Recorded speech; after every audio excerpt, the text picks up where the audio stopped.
Hello and welcome to briefing number 6 in the Marketing for Charities series brought to you by the Worshipful Company of Marketers.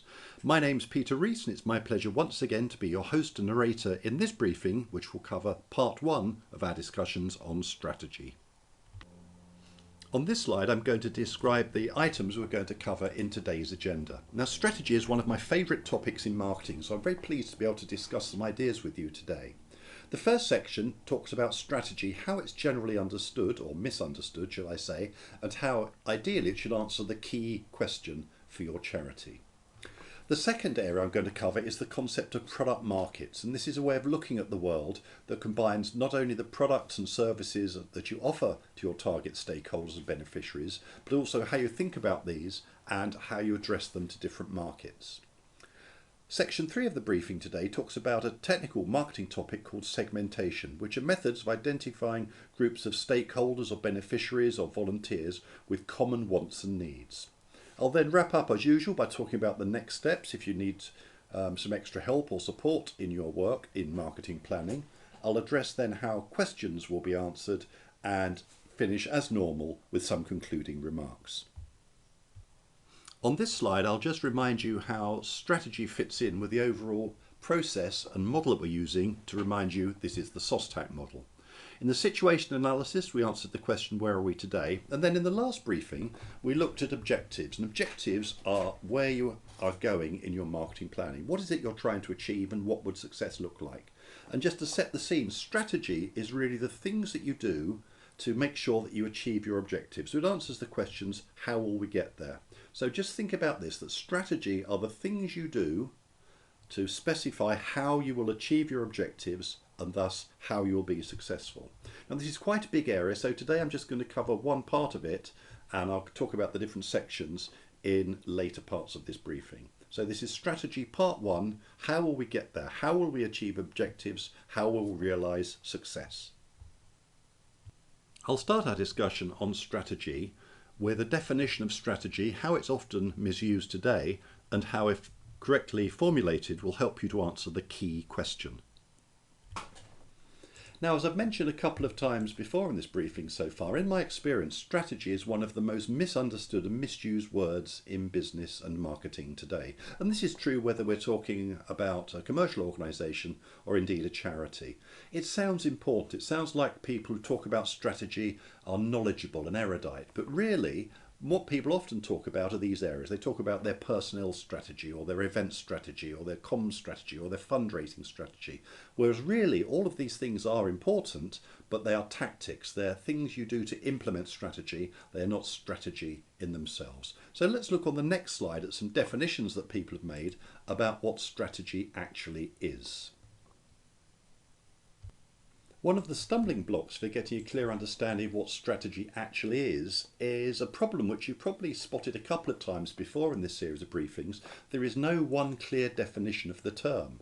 Lots of different authors and academics and business people have written about strategy, but there is no one consistent and universally agreed definition of strategy among academics, marketers or business professionals. I'll start by looking at different schools of thought and different approaches from different sources about the definition and what strategy actually is. There is a school of thought which is widely taught in university that strategy is all about creating plans and processes, things like the SOSTAC model or the analysis, decision, implementation and control model. So there's a whole school of thought with authors such as Philip Kotler or Michael Porter who say it's a management process, it's repeatable, it's standardized and it can be done year after year after year as you plan and develop your business objectives and strategies. It's something that's rigorous and defined and delivered step by step. Another approach is that strategy is all about how your organisation responds to change. And there's a very famous American academic who really has a counter view to the first set that I talked about in the plans and processes box, and that's a gentleman called Henry Mintzberg. And Henry Mintzberg says it's not possible to formulate standard plans and processes because the world isn't like that. What you have to do is have an agile organisation that's flexible and responsive to change. And if you're good at being agile and adaptive, then that in itself means that you're able to deliver and respond strategically to changes that you have occurring in your marketplace. A third school of thought says that strategies is all about considering the products and the markets that you have available to you. And this is a fairly holistic view, and in a commercial terms, it looks at the products that you have to sell and the markets that you sell them to. Now in charities it's not quite like this, because you don't typically sell products, you deliver services, and often for no charge. But you do have the equivalent of markets, you have different stakeholders, and these are some of the things that we talked about in previous briefings. The third school of thought is all about strategy, helps you understand and decide which products or services or offerings you're going to deliver to which markets or which stakeholder groups. And that's the third view of what strategy is all about. The next definition and proposition about what strategy is about is that it's all about being better and different. And if you think back to the start of this briefing series, I introduced you to the definition of marketing from a commercial point of view, first of all. And I said that marketing is the management process of anticipating, identifying and satisfying customer wants and needs profitably in ways that are valued by and add value to your customers that can't be easily copied. And if you summarize all that down and boil it down to one key fact, it's all about being better and it's about being different. And that's the fourth approach and the fourth proposition in consideration of strategy. The final definition of strategy that I want to share with you here is saying that it's all about delivering value. And if you remember back to our earlier discussion when we moved from the commercial definition of marketing to the charity version and definition of marketing, I described how it's all about sharing and delivering and exchanging value between the charity and its operations and its staff and its volunteers and the recipient or other stakeholders. So another definition of strategy is it's all about delivering value. Well, the question then is, which of these is the best one? Well, I'm going to take the easy way out here and say that the ideal definition of strategy answers and addresses all of these points. And rather than give you a formulaic definition of strategy, I'm on the next slide going to propose the key question and said if you can answer this question, then you've probably covered all of the areas in these 5 boxes and you're going a long way towards defining a cogent and valid strategy. So on this slide I'm going to share with you the key question. This is a concept that I came up with when I started working as a marketing consultant. And when I'm starting to work with a company, a commercial company or a charity or an academic group, I always start off by asking the senior management how they would answer the following question, which is, what is it that makes your charity better and different from your competitors in ways that are valued by and add value to your target stakeholders that can't be easily copied? And I find that many organisations, whether it's charities or commercial organisations or other enterprises, find it very difficult to answer that question. What they typically say is things like, well, we've been in business for the last 50 years, or we're the market leader in product X, or we deliver a range of products and services, and they describe the things that they sell or the things that they deliver. But none of those approaches, none of those answers actually answer this question. What is it that makes your charity better and different from your competitors? And we've had a discussion about competitors previously. Other people whom your beneficiaries or your donors or your sponsors or your volunteers might choose to direct their resources to rather than to you. So they are your competitors, though of course with a small c, in ways that are valued by and add value to your target stakeholders. And again, if you remember my adaptation of the Porter's 5 Forces model, there's a whole range of stakeholders who you're trying to interact with and communicate with and deliver value to. And it's your beneficiaries, the target users of your products and services. It's people who provide resources and money, your sponsors or your donors, and it's people who could potentially work for you as volunteers or service delivery personnel. And the final piece is that can't be easily copied. And this is what makes it all about being better and different. So if you go back to the previous slide where I showed you the 5 boxes, you'll see that if you could answer this question, it's probable that you've taken elements of each of those 5 boxes in constructing the answer. So on this slide is my suggestion for a piece of work you could usefully undertake to help you develop your strategy. And that is to discuss the key question, which I outlined on the previous slide, with members of your charity, your colleagues. It could be trustees, managers, staff members, your volunteers, donors, sponsors, and even in fact the beneficiaries and the recipients of the offerings that your charity delivers. how would your charity answer the key question? Now, I find it quite interesting because when I've done this piece of work with many charities over the years, I find there's often quite a wide divergence in different people's opinions on how the key question should be answered. So if you speak to members of staff or managers or trustees or volunteers, often you find there's a sort of quite a large difference in what they think that answer should be. Now that should be a cause of mild concern because it suggests that people are going different directions. Strategy should be a clear statement of how are we achieving the objectives, where are we going, and how will we get there. So what I suggest you do is do this exercise, discuss how you'd answer the key question with your colleagues, as I've said in the first point on this slide, and then reach a situation where there's a clear consensus. And once you've got that, then you need to regularly and clearly and positively reinforce and restate and communicate how you'd answer that key question to all the different stakeholder groups in your charity, both internally and externally. And that will go a long way to helping you to build a robust and sustainable and value-adding strategy. Where we've got to so far is, if you like, the conceptual idea of strategy. Now let me give you some practical things to think about. I'm not just going to leave it there and leave you to flounder. I'm going to give you 4 or 5 different pieces of advice on the rest of this briefing and the subsequent briefing, which is strategy part 2, on how you would fill out and actually deliver a robust strategy that effectively answers the key questions. And the first area I want to discuss is the concept of product markets. Now, when I'm teaching or lecturing marketing, or whether I'm doing some consultancy work for charities about marketing, I find that most people in most charities can clearly define the products or the offerings or the services that they deliver. And most of them can clearly identify to some degree the different stakeholder groups who are there delivering it to. But my point here is you should not think about your offerings and your stakeholders separately, your products, your markets, your offerings and your stakeholders separately. Always think of the two together. And in this section, I'm going to give you a model to help you do that with a practical case study piece of advice on what it actually means for one particular charity with whom I've worked.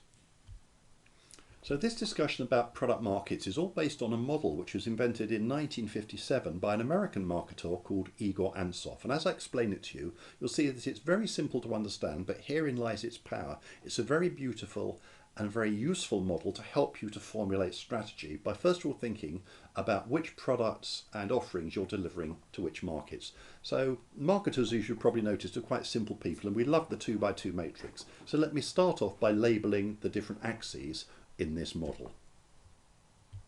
For obvious reasons, it's called the Ansoff matrix, and the axes are labelled as follows.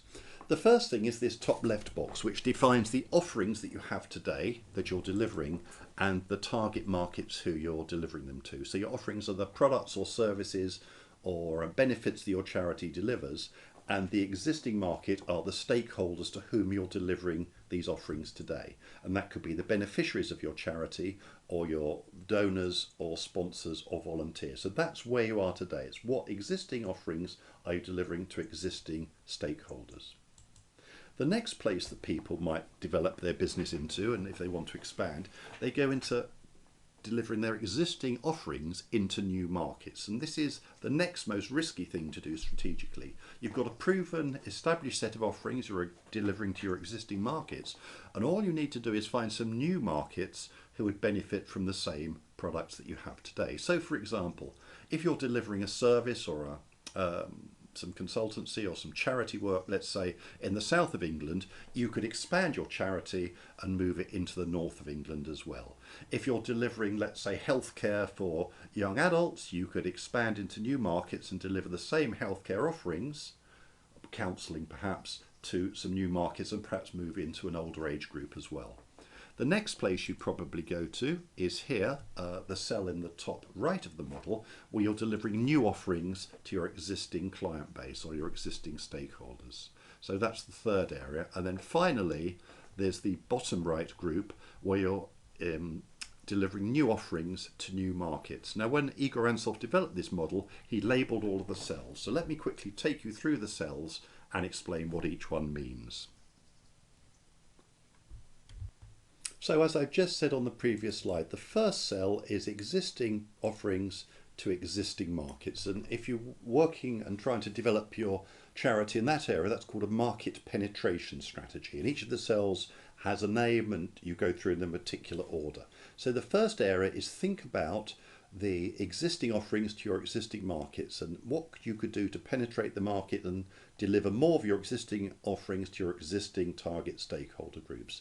And here you can use techniques which I'll discuss in later briefings, such as marketing communications. You can persuade people to use your products and services more often. You can try and take share from your competitors and perhaps attract their beneficiaries to become beneficiaries of your charity, persuade their donors to become donors to your charity, persuade people who might consider being a volunteer for them to be a volunteer for you. And that's the first strategic area called market penetration.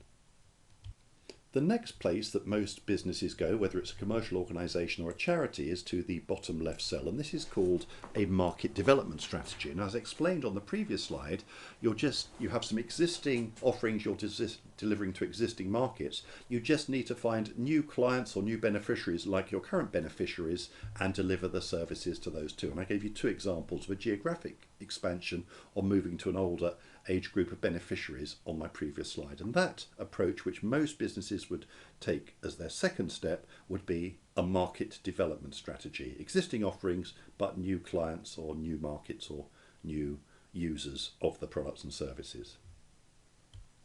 If you've been keeping with me, you'll probably realise that the third place and the third strategy that you could think about is an offer development, or a product or an offering development.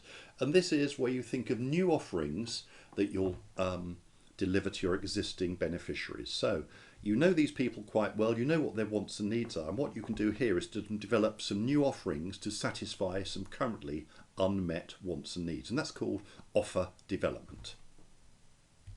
The final cell on the Ansoff matrix is the bottom right cell, and this cell is known as having a diversification strategy. Now, it's the most risky if you think about it, because you're building new offerings or new products and services that you've never developed or delivered before, and you're trying to find people to consume them in new markets with whom you don't have a relationship. So it's not uncommon to find that many businesses, whether it's commercial organisations or charities, are quite wary about moving into this area.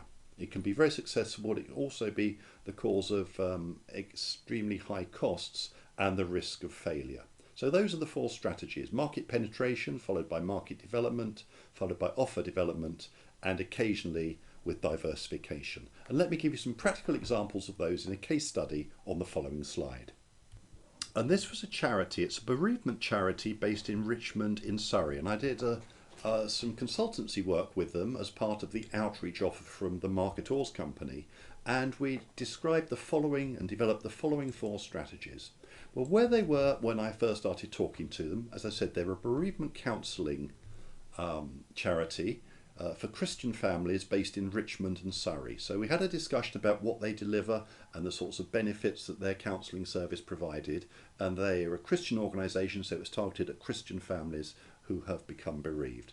And the first thing we talked about, as I've just described, was who else could they develop and deliver that offering to. And the new market they targeted was bereavement counselling for Christian families in other London boroughs. So they were doing a geographic expansion, a market development strategy, if you remember that's what it's called, and moving from Richmond to other London boroughs, but with the same basic offer. Following the logic I described on the previous slide, the next strategy that we talked about was a offer development strategy, which goes in the top right box on an Ansoff matrix, where they developed some new offerings for their existing clients in the London Borough of Richmond. And what they thought about doing was developing counselling for bereaved families who follow other faiths. They were going to hire in some new counselling staff and recruit some people to deliver counselling services, but for other non-Christian faiths, but again in the borough of Richmond. And that was the third strategy, which was an offer development strategy. And finally, we developed a strategy in the bottom right-hand cell of the Ansoff matrix, which, if you remember, was the diversification cell. And what we decided, or what they decided they could do, was to offer bereavement counselling training. And in fact, they decided they could actually, they felt, offer counselling training, not just for the situation of bereaved families. So there are the 4 strategies that they came up with.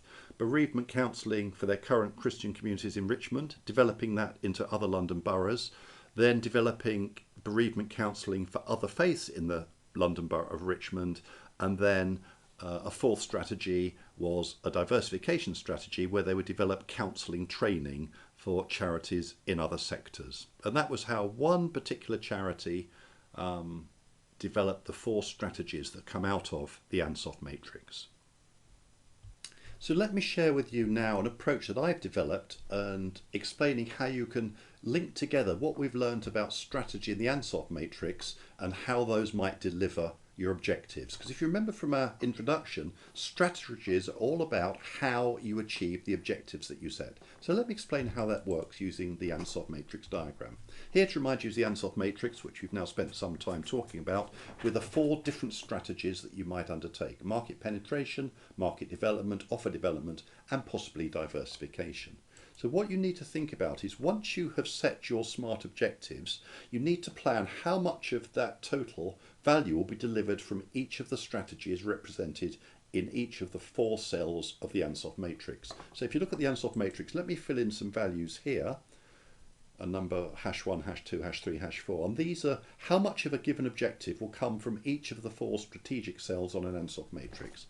So let's say you have an objective defined by the equation at the foot of the screen on the right here. Let's say you might have an objective for recruiting volunteers, or an objective for number of engagements you might deliver, or an objective for the amount of money you'll get from stakeholders or donors. Whatever your objective is, take one objective and work out how much of it will come from your market penetration activities, how much from market development, how much from offer development, and where you're doing it, how much from diversification, because the achievement of the total objective, whatever that number is, will be made up of the value that's coming from cell number 1, cell number 2, cell number 3, cell number 4.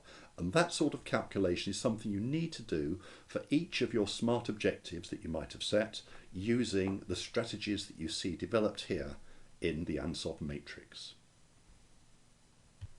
Now that we've discussed the 4 cells of the Ansoff matrix and the sorts of offering you're delivering to different stakeholders in different markets, just let me remind you about one thing about how you should communicate these things. And this is something I'll touch on again when we get to a later briefing on marketing communications. And that is to express the value, not in terms of describing what you deliver, but in terms of talking about the benefit or the value you deliver to the recipient. Let me give you some examples. If, for example, you're a charity that delivers water purification treatments or water purification services, don't just talk about the technology and the systems you use. Talk about what it means for the people who can then improve their health and hygiene, having clean water, give them a longer life and a happier life. If, for example, you're providing training for people who are going back into employment, don't just list the courses and the curriculum. Talk about the benefit it will give the recipient in terms of improving their life chances, increasing their family income and their family security. If you're doing counselling services for individuals who are perhaps bereaved or stressed, don't just talk about the content again and the timetable and the dates and days where it's delivered. Talk about how it will improve their mental health, reduce anxiety and stress, and give them a better quality of life. And finally, for example, for volunteers, don't just say we're a charity that provides services for underfed children. Talk about the fact that it gives the donor or the sponsor the chance to save a child's life. And charities like Red Nose Day and something, and the NSPCC or the RSPCA are absolutely expert at talking about things that they do in terms of what it means to the beneficiary, not in terms of just what they do. So just bear that in mind when you're thinking about the things that you're describing inside the Ansoff matrix. And as I said, we'll touch on that later when we think about ways of communicating them. So following our discussion on the Ansoff matrix and the case study I gave you about the bereavement charity, think about what you need to do for developing strategies in an Ansoff matrix for your own particular charity. Think about the objectives that you'd set in the earlier part of your marketing plan, and that was something we discussed in an earlier briefing, and then describe how much of those will be delivered by your existing products and into your existing markets, or your existing offerings into your existing beneficiaries. Most charities seek to expand and develop their operations year on year, and therefore you might need to look at the different cells of the Ansoff matrix and decide, for example, if you should pursue a market development strategy or an offering development strategy, or even diversification, understanding the risks involved. So think about where you would go next. And once you've thought about the different cells in an Ansoff matrix where you might develop a strategy, think about the contribution that each one of those would make to the particular objectives you set for your business in the coming 12-month planning period. So be specific, give details, dates and numbers. And that's the next piece of work you should do in this strategy section of the marketing plan. We're about 2/3 of the way through our briefing today, and the next section I want to talk about is the concept of segmentation, which is a marketing technique which I shall describe to you and show you how to apply in the context of your own specific charity. Now, it's another section, so you might want to pause the briefing at this point and go and have a cup of tea and a biscuit. Otherwise, we shall press on with our discussion of market segmentation. Market segmentation is another fairly common sense approach which recognises the fact that not everybody in a given population wants the same thing, which sounds obvious, but often people don't think this through and what it actually means. And what we're trying to do with segmentation is to look at the total market and understand that not everybody wants the same thing. They don't all have the same amount of money to spend, they don't all use the same media, they don't all want to consume or acquire the products or service or offerings in the same way. So what we're trying to do is sift through the population and find groups of customers that do have the similar wants and needs. They want the same thing delivered in the same way, and each group of those will be satisfied by a different marketing offer. So you need to find groups of customers who are unique and consistent, and each one of those you build and deliver a different offer for, and I'll explain that in a bit more detail in a later briefing. So what we're looking for is different techniques to find who these cohesive target groups are, and that process is called market segmentation, and it helps us to identify market segments. And a market segment is a group of clients or beneficiaries with common wants and needs that can be satisfied by the same offer. I'll spend a couple of minutes talking about how segmentation works in commercial markets and identify the main problem when people start out doing market segmentation if they're not familiar with the idea. Just to remind you then, a market segment is a group of customers with common wants and needs that can be satisfied with the same offer. And the mistake people often make when they're using this concept for the first time, think about it. If you have two different segments and you believe they are different segments, then by definition you should present each of them with a different offer. If you have the same offer for two different segments, then either it's not really two segments and it's just one segment because they're all getting the same offer, or if you really think it is two segments and they are different, then you need to make sure that the offer is different for each. So it sounds common sense, but this is an area of confusion that I often find with people who are doing segmentation for the first time, or with some of my undergraduate and postgraduate students and charity staff who aren't familiar with the concept. So different segments by definition have different wants and needs, so by definition that should be satisfied by a different offer. So when you're doing segmentation work, just make sure that those circumstances apply. There are a number of different segmentation methods that have evolved over time, and I'll take you on this slide through the different options. The first one is a geographic segmentation. This is solely based on where an individual lives. So you could, for example, use postcodes or decide you're going to deliver your offering to urban users or rural users, or by a particular region, or even in fact by a particular country. And this was the first method that most commercial organisations used to determine how they split up their customers and deliver different things to different people. Now, it's not very scientific and not very usable, not very useful for charities, because think about it, do beneficiaries of your charitable offerings differ very much between north and south of England? Or do people in rural areas want a different sort of counselling from people in urban areas? It's usually not the case, but it is very straightforward, it's easy to do, but not particularly effective in the context of charities. The second way of segmenting is what's called socio-cultural, which is describing who people are. You can split your target audience up by gender or age or ethnicity or income or education level or social class.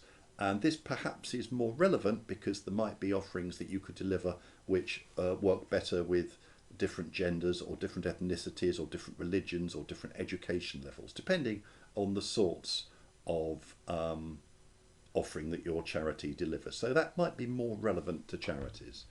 The third method is behavioural, which is what people do, and it might be about their hobbies, their interests, their activities, or the job that they take. And in some charitable situations, particularly in terms of donors or sponsors, then behavioural segmentation might be appropriate.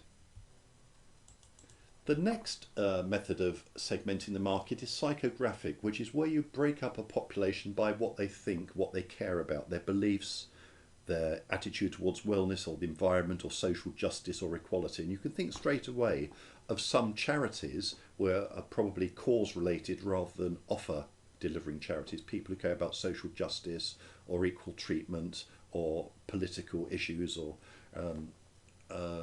ethnicity or oppression issues, then their target audience might be well described by the beliefs of the people they're trying to communicate with, whether it's donors or sponsors or volunteers or even beneficiaries.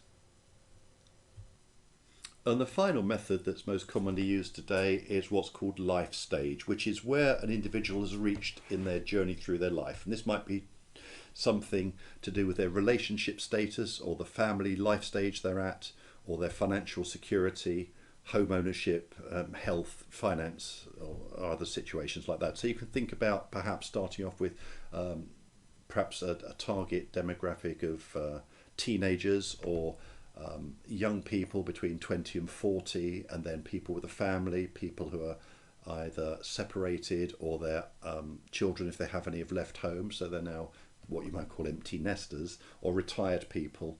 And the way you communicate and the things that people at those different stages of life might require, whether a donor, a sponsor, a volunteer or a beneficiary, will be different. So you could segment the market that way and develop a different offer for younger people, for people at the middle part of their life, or for people at the later stages of their life, perhaps retired. Here I'm going to give you a mini case study example of how this approach might work with a commercial organisation. If you remember from our previous discussion, this is all about the interaction between a company and its customers, a company and the market segments it has chosen to serve. So if you use as an example a commercial market, and let's assume, for example, that we're talking about a cosmetics brand.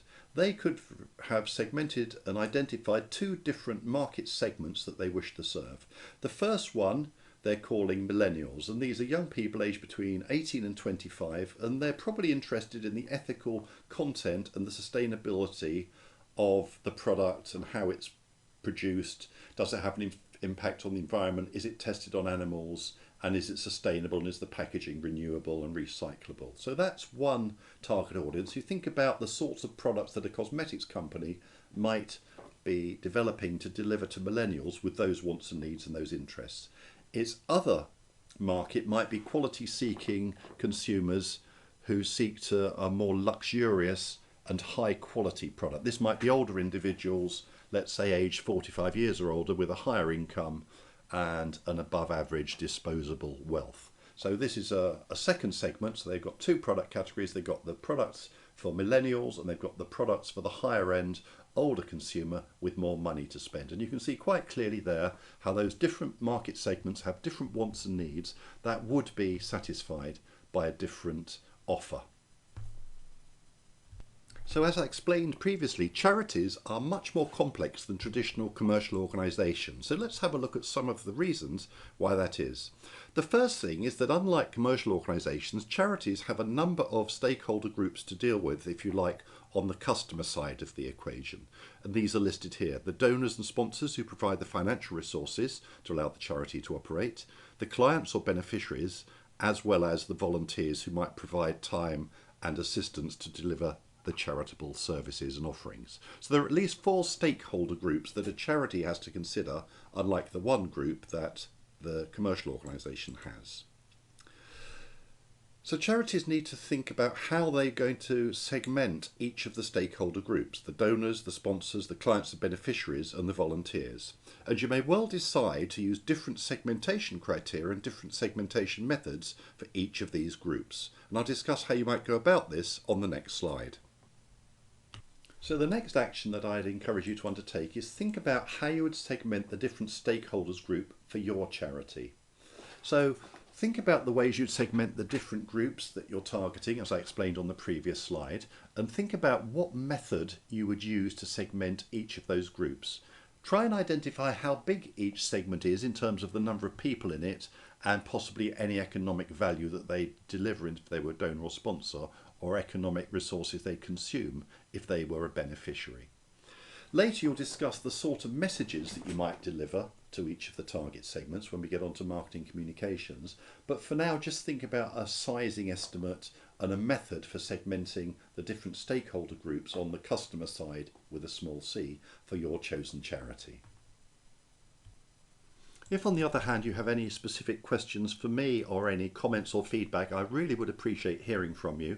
And if that's the case, please email me at this address, peter.rees@gmail.com, and I'll respond to you as soon as I can. I'll sign off with a concluding quotation, as is my custom now, and this comes from Michael Porter, who said that strategy is about setting yourself apart from the competition.